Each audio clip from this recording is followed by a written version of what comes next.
So hello बच्चों, कैसे हो आप सब? एकदम फर्स्ट क्लास। चलिए आइए बात करते हैं अब डबल फर्टिलाइजेशन की। प्रीवियस लेक्चर में हम लोगों ने male gametogenesis and female gametogenesis वाले पार्ट देख लिए हैं। अब बात करते हैं डबल फर्टिलाइजेशन की। क्लियर? तो याद रखिएगा, double fertilization is a characteristics of angiospermic plant. ये एंजियोस्पर्मिक प्लांट की ही कैरेक्टरिस्टिक्स है जहाँ पे डबल फर्टिलाइजेशन होता है। एक बार पोलिनेशन से पोलन जो है, दिस इज पोलन, ये पोलन जो है वो लैंड हो जाते हैं स्टिग्मा पे। ठीक है, और स्टिग्मा पे लैंड होने के बाद व्हाट इज फर्टिलाइजेशन? बहुत सिंपल टर्म है, that is fusion of male gamete with a female gamete is called double fertilisation. एक बार फिर से, what is fertilisation? That is fusion of male gamete with female gamete is fertilisation. यहाँ पर हम लोग देखेंगे कि हमारी जो प्लांट की जो ओवरी है, फ्लावर की ओवरी, उसमें दो जगह पे फर्टिलाइजेशन होता है, that is why it is called double fertilisation. ठीक है, तो एक बार पोलन जो है वो स्टिग्मा पे गिरेंगे, उसके बाद पोलन ट्यूब बनेगा और पोलन ट्यूब के थ्रू हमारा मेल गैमेट जो है वो एग तक पहुंच पाएगा।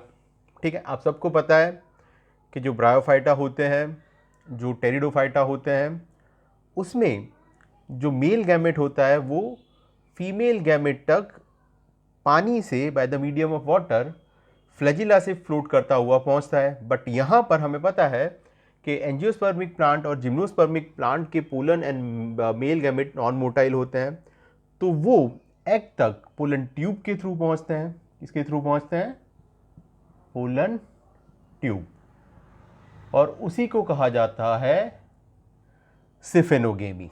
Okay, so what is siphonogamy? We people know that in an angiospermic plant pollen are non-motile. Okay, through various agencies they reach to stigma. Stigma पे आने के बाद पोलन ट्यूब बनेगा and by the medium of pollen tube the male gamete reach to the egg which is known as siphonogamy. Clear है? चलिए अब बात करते हैं व्हाट इज केमोट्रोपिज्म।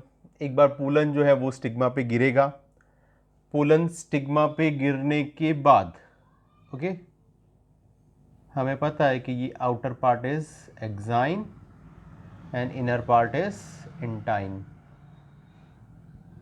क्लियर? तो पोलन स्टिग्मा पे गिरने के बाद अगर वो रिस्पेक्टिव पोलन है, उसी स्पीसीज का पोलन है, तो स्टिग्मा जो है वो केमिकल रिलीज करेगा। केमिकल जैसे sucrose, okay, water. The sucrose and water, it is absorbed by the pollen, it swell and burst. The intine come out from germ pore in the form of pollen tube. Clear? इसी को germination कहते हैं, pollen का germination. यहाँ पे minerals boron, calcium, they play very important role. Boron और calcium जैसे mineral यहाँ पे बहुत इंपॉर्टेंट रोल प्ले करते हैं। ठीक है, चलिए अब उसके बाद पोलन ट्यूब जो है उसमें हमारे पास यहाँ पे दो प्रकार के सेल होंगे। एक होगा वेजिटेटिव सेल, ये वाला वेजिटेटिव न्यूक्लियस या सेल भी आप कह सकते हो, न्यूक्लियस, और दूसरा है generative nucleus. Two cell stage में यहाँ पे डिहाइसिस हुआ होगा और पोलन आके यहाँ पे गिरे हैं। पोलन ट्यूब में आगे की तरफ वेजिटेटिव सेल होगा, पीछे की तरफ जनरेटिव। क्लियर है? पोलन ट्यूब का ग्रोथ होता जाएगा, आप देख सकते हो आगे की तरफ यहाँ पे वेजिटेटिव न्यूक्लियस और पीछे पीछे ये जो जनरेटिव न्यूक्लियस है, जनरेटिव न्यूक्लियस, इसका एक और बार माइटोसिस होगा and it gives us two male gamete. क्या देगा ये हमें? Two male gamete. ठीक है, तो आपका स्टाइल अगर प्लांट का हॉलो हुआ तो पोलन ट्यूब आसानी से पेनिट्रेट हो पाएगा। अगर स्टाइल डेंस है तो डेंस है मतलब यहाँ पे सेल है स्टाइल में, तो ये जो पुलन ट्यूब है वहाँ से एंजाइम रिलीज होते हैं, पैक्टिनेस जैसे एंजाइम जो स्टाइल में प्रेजेंट सेल को डाइजेस्ट करते चलेंगे और आगे बढ़ता रहेगा। ठीक है, तो ऐसे पुलन ट्यूब जो है वो आप देख सकते हो माइक्रोपाइल तक पहुंच जाती है, और माइक्रोपाइल से अगर पुलन ट्यूब की एंट्री होती है तो उस प्रोसेस को हम लोग कहेंगे porogamy. What we call it? Porogamy. If pollen tube enter into the embryo sac via micropyle it is called porogamy. ठीक वैसे ही और किसी केस में ऐसा भी हो सकता है कि ये जो पुलन ट्यूब है वो it is going to be enter via rupturing the chalaza, तो इसको हम लोग चेलेजोगेमी कहेंगे। और ऐसा भी हो सकता है कि pollen tube enter into the embryo sac via integument, तो उसे हम लोग कहेंगे मीजोगेमी। ठीक है, तो 3 वर्ड आपको पता होने चाहिए, दैट इज चेलेजोगेमी अगर पुलन ट्यूब चलाजा से एंटर होता है तो इट इज चेलेजोगेमी।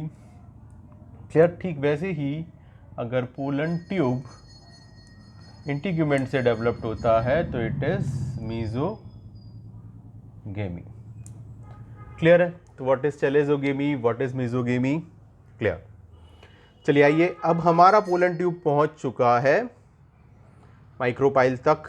ओके, माइक्रोपाइल के बाद यहाँ पे जो सिनर्जिड सेल हैं, जो सिनर्जिड सेल हैं उसमें से आपको पता है फिंगर लाइक प्रोजेक्शन निकलती है, और ये फिंगर लाइक प्रोजेक्शन को हम लोग फिलिफॉर्म एपैरेटस कहते हैं। They release some chemical which guide the pollen tube to enter into the towards the synergid cell. तो ये सिनर्जिड सेल जो है वो उसके फिलिफॉर्म एपैरेटस पुलन ट्यूब को गाइड करेंगे।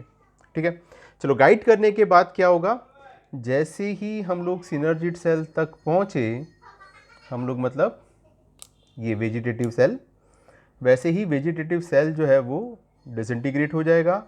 पुलन ट्यूब सिनर्जिड सेल के अंदर घुस करके it will burst the one of the synergid cell and release 2 male gamete into the embryo sac. क्या करेगा बेटा? It will release 2 male gamete into the embryo sac. One of the male gamete fuse with egg and it will form a zygote. ठीक है, तो one of the male gamete fuse with egg and form a zygote. इसी process को हम लोग कहेंगे generative fertilization या syngamy. आगे चल के ये ज़ाइगोट एम्ब्रियो बनाएगा। ठीक है, चलिए अब बात करते हैं, वेजिटेटिव सेल तो डिजनरेट हो गया, one of the male gamete egg से फ्यूज हुआ, दूसरा मेल गैमेट हमें पता है कि इसकी एंट्री के साथ ही, पुलन ट्यूब की एंट्री के साथ ही जो 2 सेंट्रल न्यूक्लियस होते हैं वो फ्यूज हो जाते हैं, they will make a secondary nucleus. ठीक है, तो सेकेंडरी न्यूक्लियस जो है उसके साथ, इन 2 न्यूक्लियस के साथ एक और मेल गैमेट जो था वो फ्यूज होता है एंड इट गिव्स अस एक सिनर्जिड सेल के 2n और मेल गैमेट का n, it gives us a triploid cell, और ये जो ट्रिप्लॉइड सेल होता है उसको अपन कहते हैं प्राइमरी एंडोस्पर्म न्यूक्लियस, जो आगे चल के एंडोस्पर्म के फॉर्म में ग्रोइंग एम्ब्रियो को नरिश करेगा। एंजियोस्पर्म में डबल फर्टिलाइजेशन का फ़ायदा ये है कि बिफोर फर्टिलाइजेशन जो है वो पेन नहीं बनेगा, नरिशमेंट नहीं प्रोवाइड होगा, और इसका फ़ायदा ये है कि अगर पोलन यहाँ पे नहीं आते तो एनर्जी वेस्ट नहीं होगी। जबकि जिम्नोस्पर्म में पोलन आने से पहले ही, मतलब मेल गैमेट आने से पहले ही वहाँ पे एंडोस्पर्म का डेवलपमेंट हो जाता है, तो जाहिर सी बात है कि जिम्नोस्पर्म का जो एंडोस्पर्म होगा वो हैप्लॉइड होगा, जबकि एंजियोस्पर्म का जो एंडोस्पर्म है वो ट्रिप्लॉइड होगा। ठीक है, तो वैसे आप देख सकते हो यहाँ पे 2 जगह पर फर्टिलाइजेशन हुआ, one with egg it will gives us generative और syngamy, it will gives a zygote. दूसरा मेल गैमेट जो है वो सेकेंडरी न्यूक्लियस से फ्यूज होगा and it gives us PEN, that is primary endosperm nucleus. इतना क्लियर है? चलो यही चीज़ हम लोग एक स्टोरी से भी समझ सकते हैं। ओके, ये स्टोरी मैंने कई बार स्कूल में बच्चों को बताई है। ठीक है, तो समझते हैं ये स्टोरी। मैंने स्टोरी को टाइटल दिया है समझने के लिए, एक अंधे की शादी। क्लियर? थोड़ा फनी टाइटल है, ओके, बट आपकी समझ में आएगा क्या हो रहा है। एक अंधे की शादी। तो चलिए अंधे की शादी करवाते हैं।